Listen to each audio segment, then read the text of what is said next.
What does that have to do with offshore drilling? Okay, I'll tell you after you puts your money down. Okay. Sorry, Meg. Okay. You. Now, the object of the game is to find the queen, all right? Keep your eye on the queen, all right? Keep your eye on the queen. Let's say the queen is oil, all right? We're always looking for her. Always got to keep our eye on the queen. Where'd the queen go? I want the queen. I love the ladies. All right.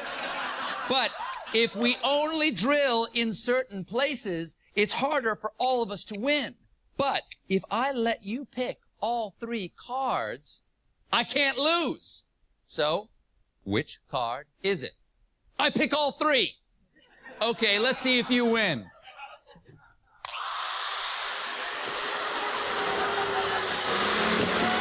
What are you doing? I'm seeing if you won. I had to win. We won't know for sure for 8 to 10 years. How offshore drilling works. As you can see, it starts off with loads of machinery. This is the first machinery used, which is the drill bit, which is first lowered into the water, down into the ocean floor, into the sediment to get our oil.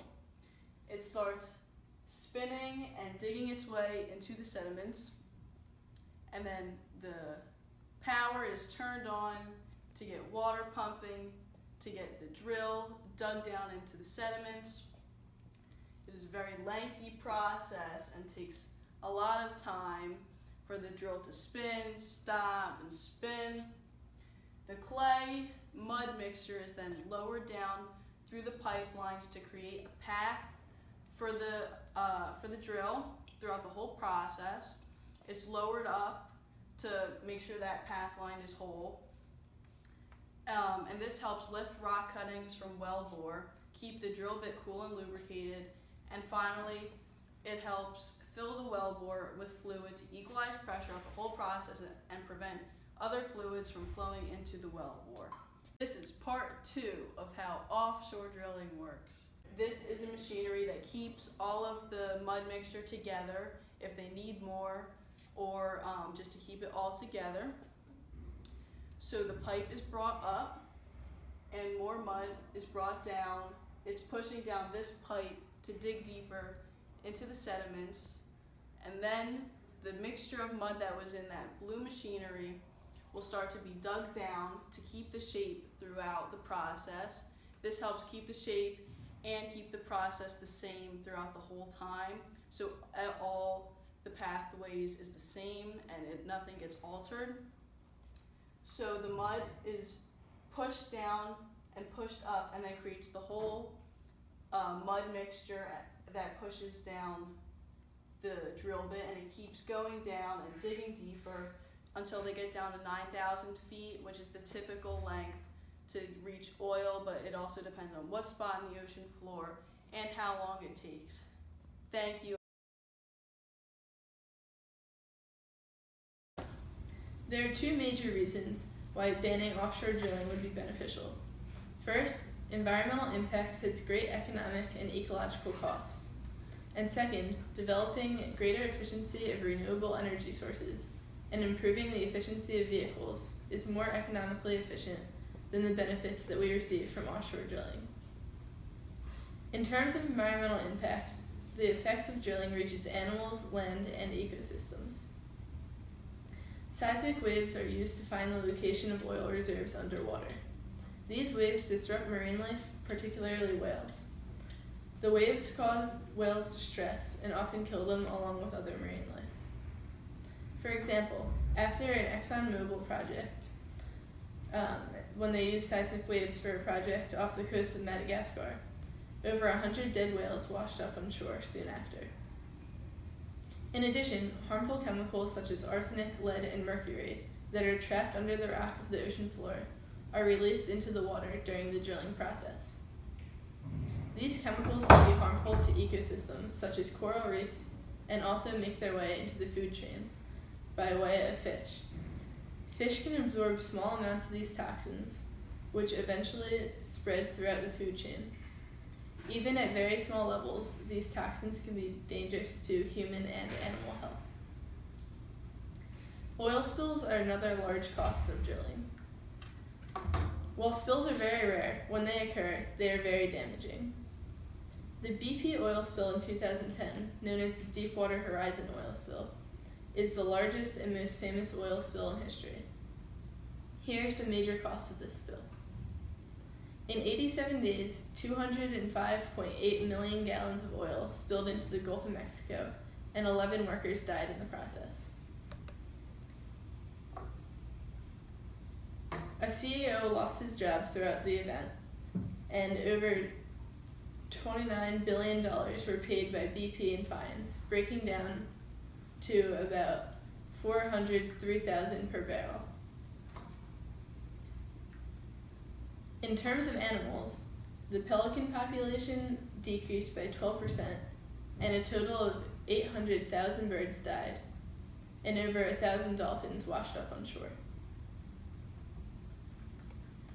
The economy suffered a 23% decrease in oyster harvest, $173 million in fishery losses, and $691 million from the tourism industry. These costs are a very good reason to ban offshore drilling. However, very little reform has been made since this spill. Another example is the Exxon Valdez spill. In 1898, the Exxon Valdez oil tanker in Alaska spilled over 11 million gallons of oil. Even though this spill was over 25 years ago, oil is still found on beaches today. This spill taught scientists that crude oil is much more toxic than they originally thought, and it's harder to clean up. The tourism industry also lost a lot in the process of this spill.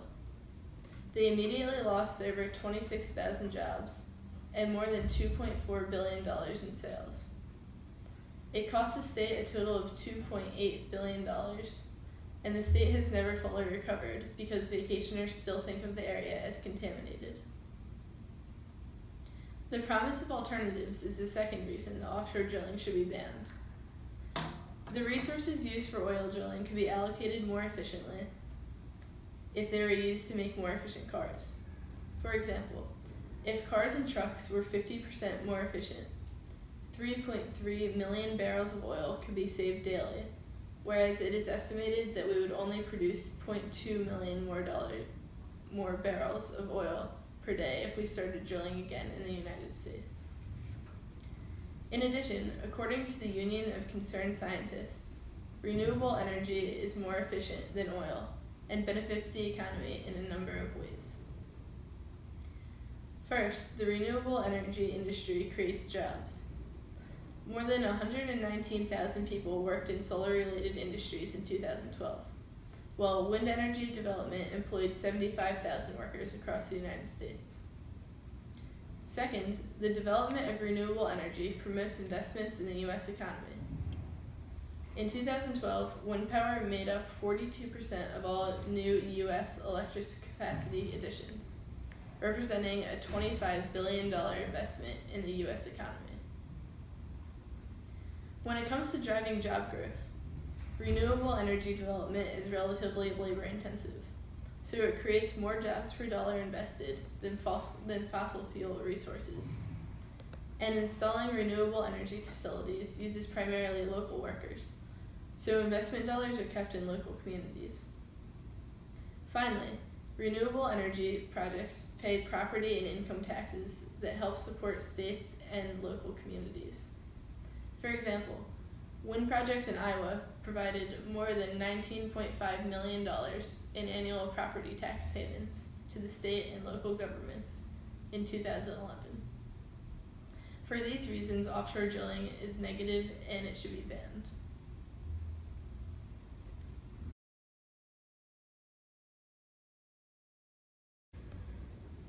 One of the largest pros of offshore drilling is the creation of jobs, and since late 2014, cheap oil has wiped out nearly 170,000 jobs, which resulted in many companies finding it necessary to scramble to avoid bankruptcy. And in a recent report, Goldman predicted in order to keep up with the expected growth in the industry in the upcoming years, then roughly 80,000 to 100,000 jobs would have to be created by 2018, and approximately 700 oil rigs are expected to be added, which require approximately 120 to 150 workers at each. This year, the list of companies that laid off the most employees was dominated by oil companies, and the outrageous number of jobs that were lost, 170,000, was much worse than that of the Great Recession, where only 87,000 jobs were lost.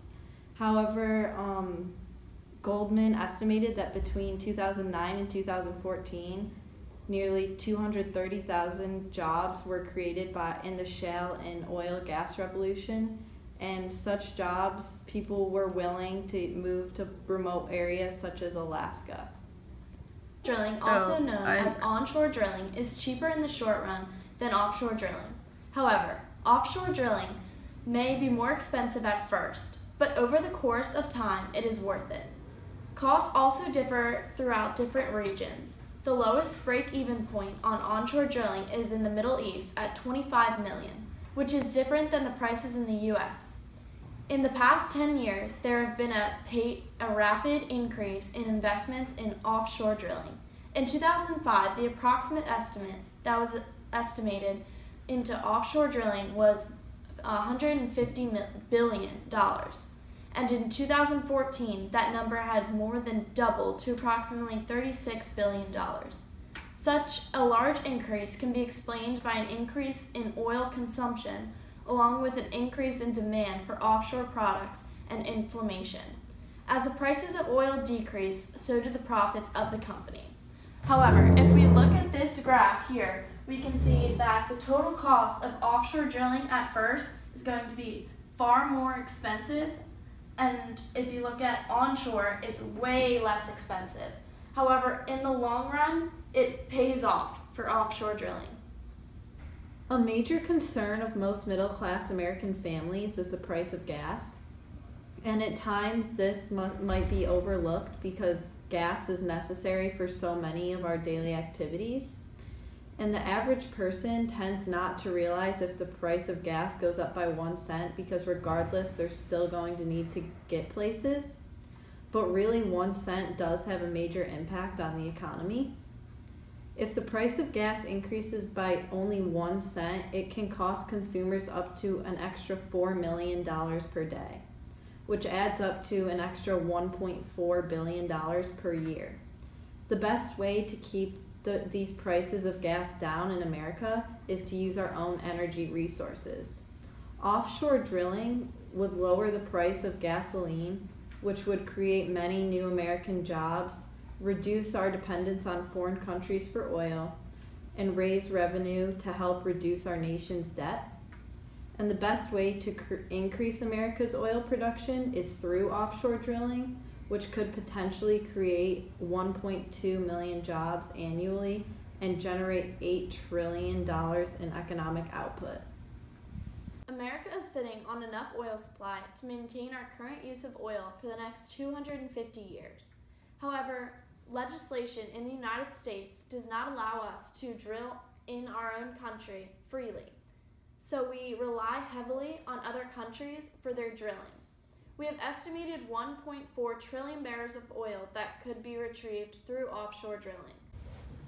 These are the supply and demand curves for oil supply. And as the supply of oil increases, as it did between 1994 and 2014, the demand for oil decreases. And this explains the reason as to why gas prices decreased during this time period. Yes, Paige, but did you know that other countries are trying to take away our supply, which is going to increase the price?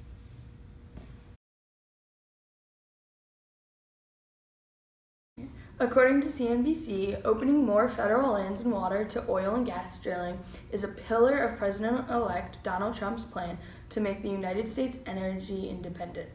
President-elect Donald Trump is pro-offshore drilling. He believes that there are mass amounts of oil untapped throughout the world and that those sites need to be drilled. He is all for energy. He believes strongly in fossil fuel energy and has taken a hard, positive stance on the matter. He believes that we Americans have not discovered our full energy potentials. And in contrast, President Obama has decided to cut back on offshore drilling in the Atlantic, so that leaves the big name companies such as BP and Shell.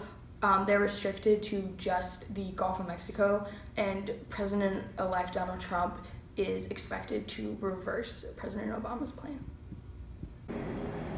We believe that offshore drilling should occur because ultimately the pros outweigh the cons in the sense that offshore drilling stimulates our economy, and as college students who are looking for jobs in the near future, we need a working and stimulated economy.